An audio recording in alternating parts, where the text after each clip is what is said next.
여러분 반갑습니다. 대원교회 2024년 사순절의 깊은 묵상. 오늘 사순절 7번째 날이고요. 두 번째 수요일이죠. 이 아침 계속되어지는 이 사순절 첫 번째 주간 하나님께 피하는 삶이라는 주제로 말씀 묵상하고 있고, 그 다윗의 이야기들을 우리가 계속 나누고 있습니다. 오늘 살펴볼 말씀은 시편 11편 1절에서 7절까지 말씀이고요. 그 가운데 4절 말씀 제가 봉독해 드릴게요.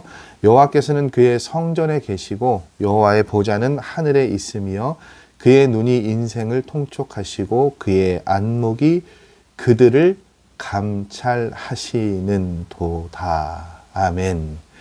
이 말씀을 통해서 오늘 그 다윗을 지켜보시는 하나님이라는 주제로 말씀 함께 묵상하기를 원합니다. 감찰하시는 하나님, 지켜보시는 하나님. 감찰은 그냥 그 단어 자체가 그렇잖아요. 그냥 바라보는 것이 아니라 주목해서, 집중해서 바라본다라는 그런 의미를 가지고 있는 것 같아요.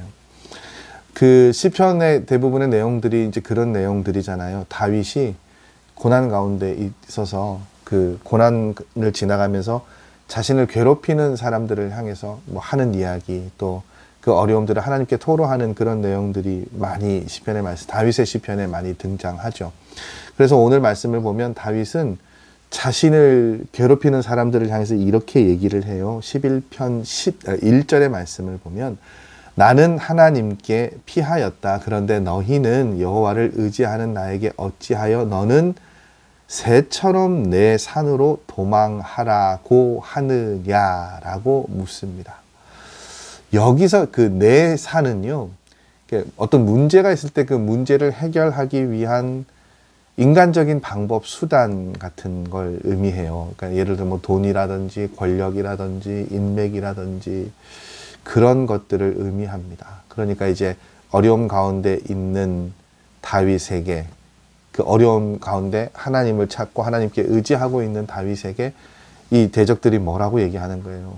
왜 하나님 아닌 다른 방법을 찾지 않느냐라고 이야기를 하는 거예요. 근데 여러분 참 그렇잖아요. 저는 여기 나열되어진 단어 가운데 돈, 권력, 인맥이라는 단어가 굉장히 딱 눈에 들어오더라고요. 의외로 우리가 살아가는 세상에 누군가를 안다는 건 그것이 가지고 있는 힘이 여전히 아직도 굉장히 큰 것 같아요. 그래서 막 그런 거 있잖아요, 여러분. 정말로 병원에 막 예전에 저희 이제 큰 아이들이 자랄 때요. 울산에 이제 아이들을 다루는 그 병원이 그렇게 많지가 않았거든요. 저희 아이들 다 울산에서 자랐는데. 그러면 그 소아과 이렇게 가면 막 한 시간만, 2시간 막 대기를 해요. 너무 그 시간이 제가 그때 부교육자 때니까 병원을 따라갈 수 있는 시간이 거의 없잖아요. 그러니까 정말 어렵게 뭐 쉬는 날이나 이렇게 시간이 나서 따라가는데 1시간, 2시간을 앉아 있는데 너무 이게 비효율적이고 비합리적인 거예요. 근데 이제 정말 저를 분노케 했던 건, 그냥 뒤늦게 오셨는데 그냥 은근슬쩍 먼저 들어가시는 분이 있어요. 그게 말은 미리 예약을 하고 얘기를 하는데, 이게 알고 봤더니 이제 그런 거 있잖아요, 여러분. 아시는 분이 있어서. 그걸 제가 아시는 분, 간호사든 누구시든 하여튼 그런 게 있어서 혜택을 보시는 걸 제가 봤단 말이에요. 반대로 저희 아이가 큰 아이가 무슨 수술을 받았는데, 그때 저희 교구의 집사님이 그 병원에 그 사무장으로 계셨어요. 그 대학병원에요. 울산 대학병원에. 와, 여러분 입원, 퇴원 모든 게 얼마나 자연스럽게 잘 되는지 몰라요. 그러니까 되게 좀 뿌듯하기도 하고 되게 좋더라고요. 그러니까 현실적으로 여러분, 우리가 어려움을 처했을 때, 어려움을 당했을 때 현실적으로 도움이 되는 것들이 있어요. 근데 다윗은 어떻게 해요? 그것 바라보지 않고 하나님을 의지한단 말이죠. 근데 그렇게 하나님께 의지하고 난 다음에 다윗이 무엇을 이야기합니까? 이렇게 되잖아요. 3절의 말씀을 보니까 터가 무너지면 의인이 무엇을 하랴라고 이야기합니다. 하나님께 피하고 하나님께 피하는 것을 선택한 다윗인데 그리고 나서 탄식을 하는 거예요. 왜냐하면 하나님을 선택을 하고 하나님의 일하심을 선택했지만 악인들 때문에 이게 뭐 법과 질서가 바닥부터 흔들리는 그 세상 가운데 다윗이 뭘 느끼는 거예요? 무력감을 느끼는 거예요. 이렇게 과연 이게 맞는 것일까? 내가 아무리 하나님을 선택하고 하나님의 뜻을 선택한들 내가 살아가는 세상이 이런 세상이면 이게 무슨 의미가 있을까? 약간 자조 섞인 그런 표현이죠. 그러나 여러분, 이어지는 다윗의 이야기는 결국 뭡니까? 그런 가운데서도 다윗은 공의로운 하나님의 심판을 신뢰한다는 것이죠. 그러면서 어떻게 고백합니까? 하나님께서는 하나님께 피하는 사람에게 사람마다 믿음의 담력을 새롭게 하신다고요. 사람의 중심을 보는 하나님의 눈이 세상을 감찰하시기 때문에 다윗은 악인에 대한 징벌을 믿음의 눈으로 먼저 바라본다고 이야기합니다. 이제 그러고 나니까 다윗의 마음이 어떻게 해요, 여러분? 평안해졌어요.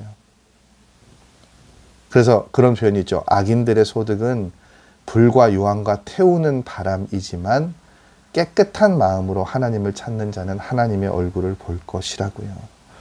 여러분 기억하십시오. 하나님은 의를 위해 핍박받고 박해받는 사람들을 지켜보세요.